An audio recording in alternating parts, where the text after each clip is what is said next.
O livro da Divina Consolação da Bem-aventurada Ângela de Foligno, páginas de 86 até 91.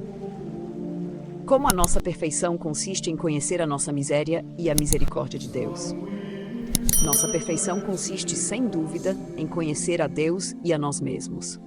Não há nada no mundo inteiro que me traga mais alegria ao escrever ou falar do que sobre essas duas coisas: o conhecimento de Deus e de nós mesmos. Pois é necessário que o homem permaneça prisioneiro de si mesmo, e se ele não obtiver proveito dessa prisão, deverá buscar outra. Oh, meus queridos filhos! Toda visão, toda revelação, toda doçura e emoção, todo conhecimento e contemplação são inúteis se o homem não conhece a Deus e a si mesmo. Por isso, digo-vos com seriedade que, sem esse conhecimento, todas essas outras coisas de nada vos servirão. Porque, então, admiro-me de que desejais receber cartas minhas. Não compreendo como as minhas palavras podem vos trazer conforto, já que escrevo apenas sobre esse conhecimento. Não encontro mais alegria em falar de outras coisas. Impus a mim mesma o silêncio sobre qualquer outro assunto. Por isso, suplico-vos que oreis a Deus, para que Ele conceda essa luz a todas as gerações e para que ela permaneça convosco para sempre. Que o conhecimento de Deus é necessário para nós, pode ser provado e manifestado, porque aquilo que buscamos é o reino dos céus. E uma vez que não podemos nem devemos buscá-lo de outra forma, senão pela mesma via pela qual o Filho de Deus o alcançou, é necessário conhecer o Filho de Deus, sua vida, suas obras e aquilo pelo qual ele obteve a graça. Assim, pela imitação de suas obras e pela transformação de nós mesmos nele, poderemos finalmente segui-lo por seus méritos e graça e com ele possuir o reino dos céus.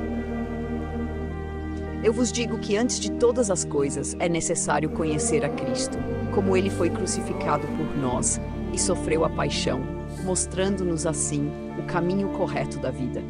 Pois foi por meio dela que sua infinita caridade e seu incomensurável amor nos foram revelados de forma mais clara do que em qualquer outro benefício que ele nos tenha concedido. Por essa razão, e para que não sejamos ingratos, é necessário que nos transformemos em seu amor, ou seja, que o amemos como ele nos amou e amemos também ao nosso próximo. Da mesma forma, devemos lamentar pela paixão de nosso amado, considerando que ele foi crucificado por amor a nós. Refletindo, além disso, sobre quantas coisas Deus fez por nós, especialmente pela nossa redenção, somos chamados, guiados e instruídos a meditar sobre nossa condição.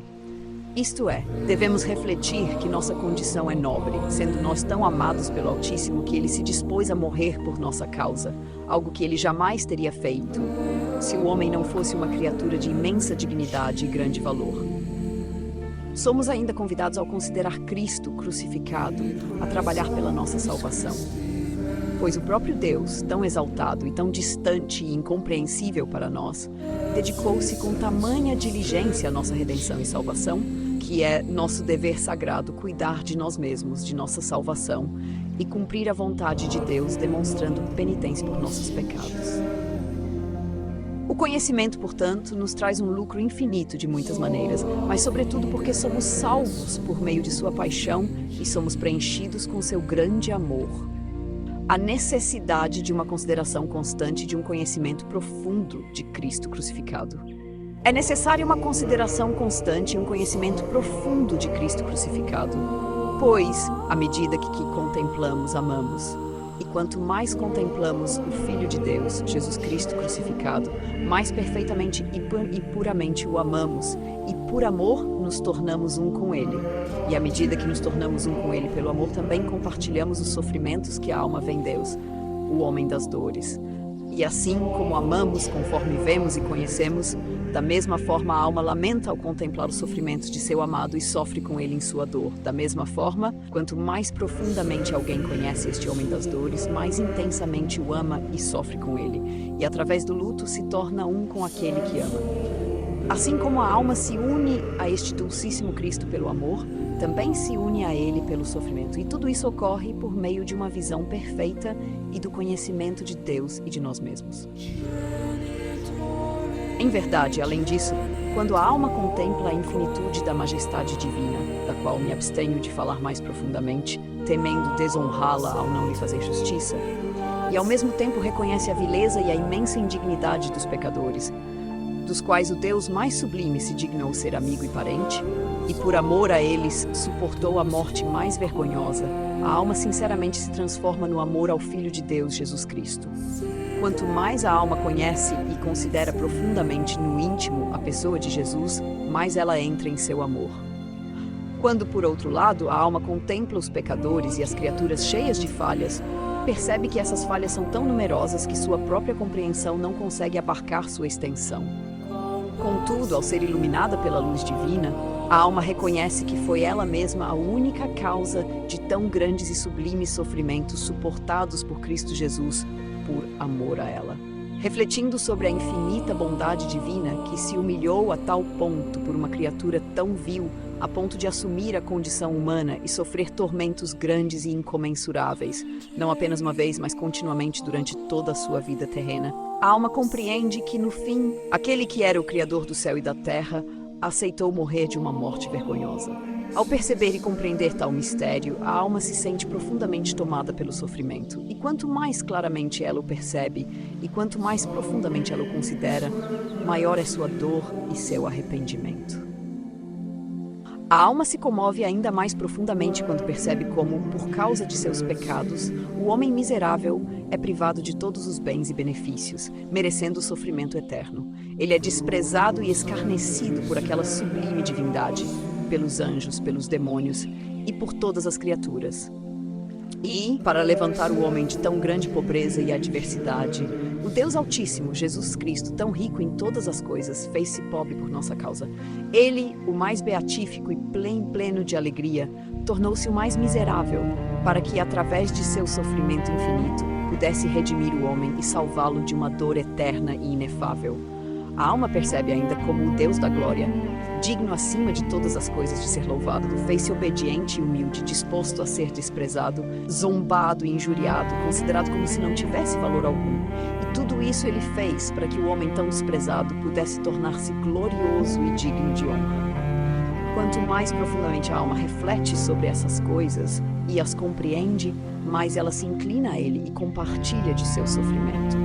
Pois quanto mais claramente a alma conhece Deus, sua majestade, sua misericórdia, sua bondade infinita e seu valor supremo, coisas que ele demonstra ao homem por meio de suas ações, e quanto mais claramente contempla a miséria do homem, seus pecados, sua ingratidão, sua fraqueza e vileza, mais profundamente a alma é movida ao amor por Cristo e à compaixão por sua paixão, sendo transformada à semelhança dele.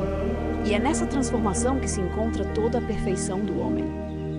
Assim, fica claro que o conhecimento de Deus e de nós mesmos é absolutamente necessário e, acima de todas as coisas, proveitoso. Por isso, devemos meditar constantemente sobre esse conhecimento, dia e noite. E quanto mais profundo for o pensamento do homem sobre essas verdades, mais perfeitamente ele poderá se transformar à semelhança de Cristo, tanto no sofrimento quanto no amor, como já foi dito. Nota explicativa. Um prisioneiro de si mesmo. Refere-se à necessidade de introspecção para reconhecer nossas limitações humanas e compreender plenamente a graça de Deus. 2. Imitação de suas obras. Trata-se da prática central da espiritualidade cristã de seguir o exemplo de Cristo, com ênfase na transformação interior e na busca de virtudes. 3. Transformação em Cristo. Aponta para o objetivo final da vida cristã, que é a união com Deus, tema recorrente na teologia mística. 4. Paixão de nosso amado. Destaca o sofrimento de Cristo na cruz como a maior expressão do amor divino e o centro da fé cristã. 5. Nossa condição é nobre. Lembra o valor intrínseco do ser humano aos olhos de Deus, reforçando a doutrina da dignidade humana. 6. Trabalhar pela nossa salvação. Reflete a cooperação do ser humano com a graça divina, por meio de ações concretas como penitência, oração e esforço espiritual. 7. Cristo crucificado. Enfatiza a importância de contemplar o sacrifício de Cristo como fonte de amor, redenção e inspiração para nossa caminhada espiritual. 8. Homem das dores. Título dado a Cristo baseado na profecia de Isaías 5:3, que descreve seu sofrimento em favor da humanidade. Nossa visão perfeita e o conhecimento de Deus e de nós mesmos sublinham a necessidade de reconhecer a grandeza de Deus e nossa fragilidade para alcançar uma transformação espiritual mais profunda. 10. Infinitude da majestade divina refere-se à incompreensível grandeza e perfeição de Deus, que supera toda a capacidade humana de compreensão. 11. Vileza dos pecadores. Não sugere desprezo, mas evidencia a distância espiritual entre o homem pecador e a santidade de Deus, chamando-nos à conversão. 12. O contraste entre a dignidade divina e a humildade de Cristo. Recorda como Jesus, sendo Deus, assumiu a condição humana, aceitando o sofrimento e a morte para salvar a humanidade. Um exemplo que inspira conversão e arrependimento. 13. Deus Altíssimo, Jesus Cristo, fez-se pobre por nossa causa. Faz alusão ao mistério da encarnação, quando Cristo deixou sua glória divina para redimir o homem. A alma é transformada à semelhança dele. Refere-se à imitação de Cristo, tanto em amor quanto em sofrimento, como caminho para a perfeição espiritual. 15. Meditar constantemente dia e noite. Alude à prática contínua da oração e contemplação, meios fundamentais para se alcançar intimidade com Deus e transformação interior. Queridos ouvintes, chegamos ao fim deste audiolivro e quero expressar minha profunda gratidão a todos que permaneceram conosco até aqui. Sua dedicação em acompanhar essa obra é um verdadeiro sinal de busca pela sabedoria e pelo crescimento espiritual. Que o conteúdo ouvido possa nutrir sua alma e fortalecer sua fé. Aproveito para convidá-los a explorar as playlists do canal Caminho Católico, onde vocês encontrarão outros tesouros espirituais. São obras que podem acompanhar e iluminar sua jornada, como Castelo Interior de Santa Teresa de Jesus, Confissões de Santo Agostinho, Palavras Bíblicas com o Evangelho comentado por grandes eclesiásticos, Filoteia de São Francisco de Sales, Tratado da Verdadeira Devoção à Santíssima Virgem de São Luís Maria de Montfort, A Imitação de Cristo de Tomás de Kempis e As Três Idades da Vida Interior do Padre Garrigou Lagrange.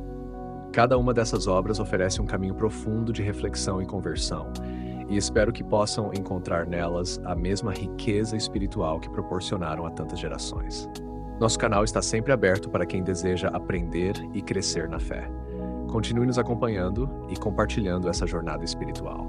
Mais uma vez, obrigado por sua presença e que Deus abençoe a todos.